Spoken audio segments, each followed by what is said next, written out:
I found that nothing in life is worthwhile unless you take risks. Nothing. Nelson Mandela said, "There is no passion to be found playing small and settling for a life that's less than the one you're capable of living." Now, I'm sure in your experiences in school and applying to college and picking your major and deciding what you want to do with life, I'm sure people have told you to make sure you have something to fall back on. Make sure you got something to fall back on, honey. But I never understood that concept, having something to fall back on. If I'm going to fall, I don't want to fall back on anything. I want to fall forward. I figure at least this way I'll see what I'm going to hit. Without consistency, you'll never finish. So do what you feel passionate about. Take chances. Don't be afraid to fail. There's an old IQ test, was 9 dots, and you had to draw 5 lines with a pencil within these 9 dots without lifting the pencil. The only way to do it was to go outside the box. Don't be afraid to think outside the box. Don't be afraid to fail big, to dream big. But remember, dreams without goals.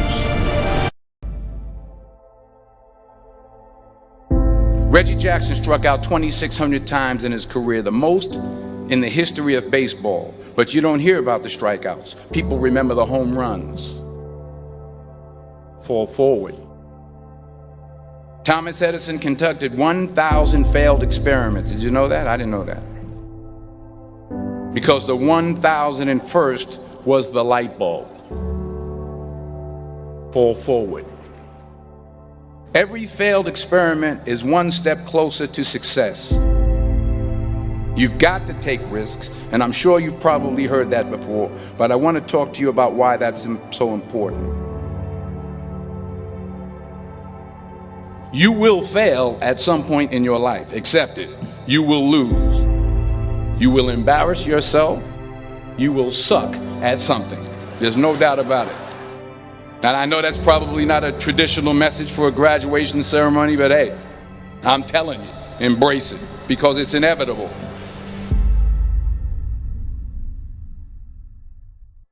In the acting business, you fail all the time. Early on in my career, I auditioned for a part in a Broadway musical.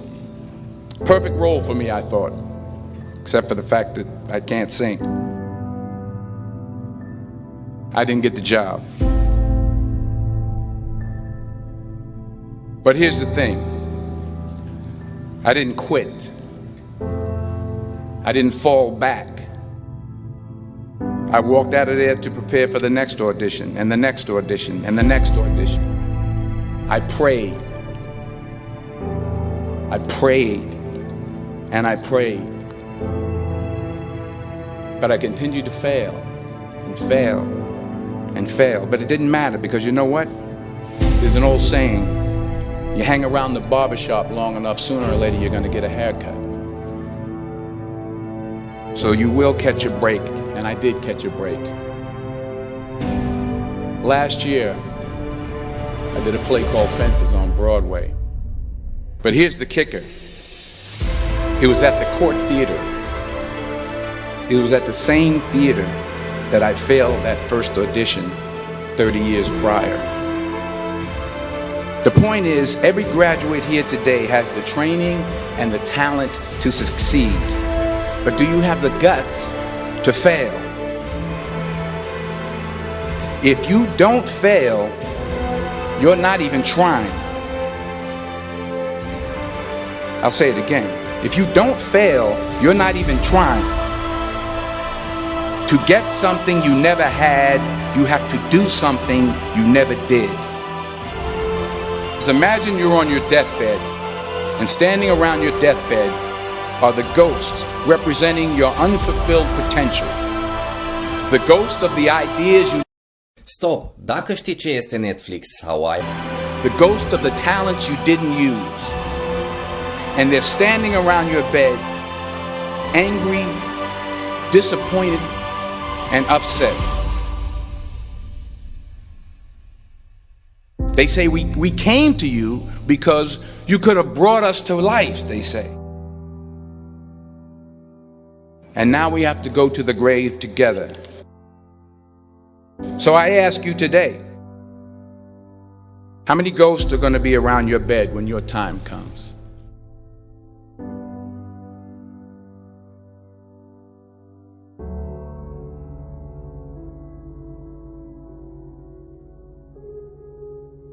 I just got back from South Africa. It's a beautiful country, but there are places there with terrible poverty that need help. And Africa is just the tip of the iceberg. The Middle East needs your help. Japan needs your help. Alabama needs your help. Tennessee needs your help. Louisiana needs your help. Philadelphia needs your help.